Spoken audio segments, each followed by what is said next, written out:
Wenn's das triffst, dann sag Hallo. Sie ist jetzt früher fort.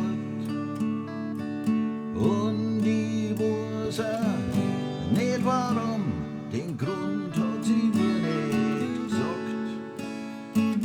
Sag ihr dann, ich war okay, wenn's auch ein bisschen langsam geht.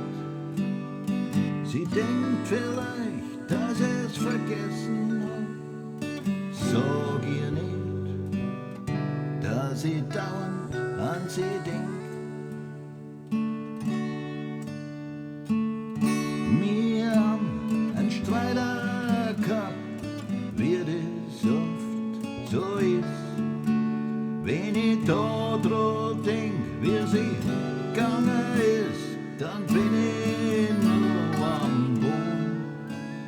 Unsere Trennung, sie tut noch weh, ich hab's noch nicht verdammt. Aber sie lebt in mir drin, mir war ihr auseinander.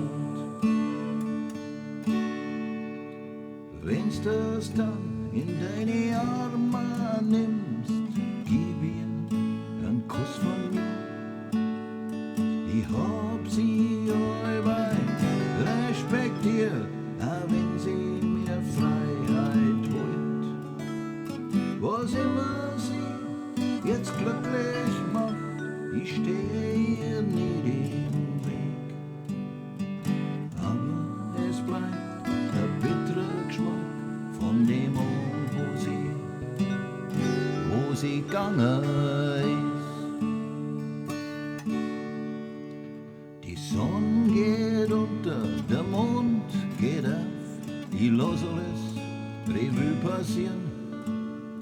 Ich weiß jetzt, Erlebnis nur, es war so schnell vorbei. Wenn sie mal in meiner Gegend ist, sag ihr, ich war daheim.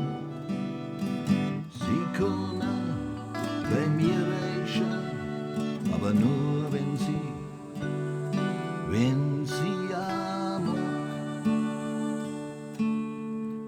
Und ich triff auch so viel Leid, bin dauernd unterwegs. Ich hör ihren Namen, mal da, hab's nie verwunden, nur verdrängt. Und ich hab mich nie dran gewohnt, erst gelernt, dass ich alles ausblendet. Vielleicht bin ich zu empfindlich gewesen.